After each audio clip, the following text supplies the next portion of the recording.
Hujambo na karibu mtazamaji wa Zone Media. Jina langu naitwa Victor Moshi. Pakistan imekemea vikali mashambulizi ya kijeshi dhidi ya Iran yaliyoamriwa na Rais wa Marekani Donald Trump, ikiwa ni siku moja tu baada ya serikali ya Islamabad kutangaza kuwa itamteua Trump kwa tuzo ya amani ya Nobel kutokana na juhudi zake za awali katika kusuluhisha migogoro ya kimataifa. Katika taarifa rasmi, Wizara ya Mambo ya Nje ya Pakistan imesema kuwa hatua hiyo ya Marekani ya kushambulia vinu vya nyuklia vya Irani ni ukiukwaji wa wazi wa sheria za kimataifa na misingi ya Umoja wa Mataifa. Pakistan imehimiza pande zote kutumia njia za kidiplomasia ili kutafuta suluhu ya kudumu baada ya kutumia nguvu.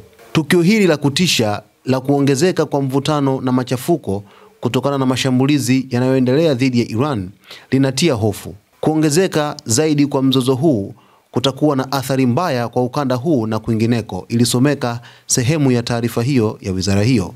Waziri Mkuu wa Pakistan Shehbaz Sharif alimpigia simu Rais wa Iran Masoud Pezeshkian na kueleza masikitiko yake juu ya mashambulizi hayo, huku akisisitiza kuwa Pakistan inapinga vikali uvamizi wa kijeshi na inasimama na watu wa Iran katika kipindi hiki kigumu. Taarifa hiyo pia imeibua sitofahamu kwa wachambuzi wa kisiasa, wakitilia shaka msimamo wa Pakistan ambao unaonekana kutatanisha kutangaza tuzo ya amani kwa Trump siku moja na kisha kukemea kwa kuchochea vita siku inayofuata. Wengine wanasema hatua hiyo inaonyesha wazi kwamba shinikizo la kimataifa na mabadiliko ya haraka katika mazingira ya kisiasa Mashariki ya Kati kwa hivi sasa. Hali ya taharuki inazidi kuongezeka katika ukanda huo, huku mataifa mbalimbali yakitoa wito wa kuwepo kwa utulivu na mazungumzo ya haraka ili kuzuia kuibuka kwa vita kamili ya eneo hilo. Mtazamaji wa Zone Media, Pakistan ni moja kati ya nchi ambayo imekuwa ikisaidiwa kijeshi na Marekani kwa ukaribu zaidi, teknolojia, lakini vile vile hata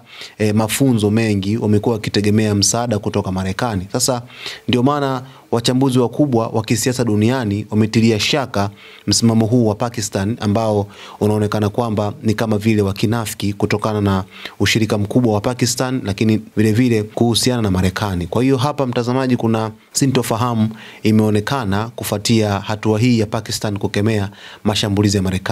Sasa ili kuweza kufahamu undani wa taarifa hii zaidi, basi sisi tutakujuza kama Zone Media. Cha msingi tu mtazamaji ni kusihi uendelee kuwa nasi siku zote. Usisahau kusubscribe, kulike, kucomment pamoja na kushare.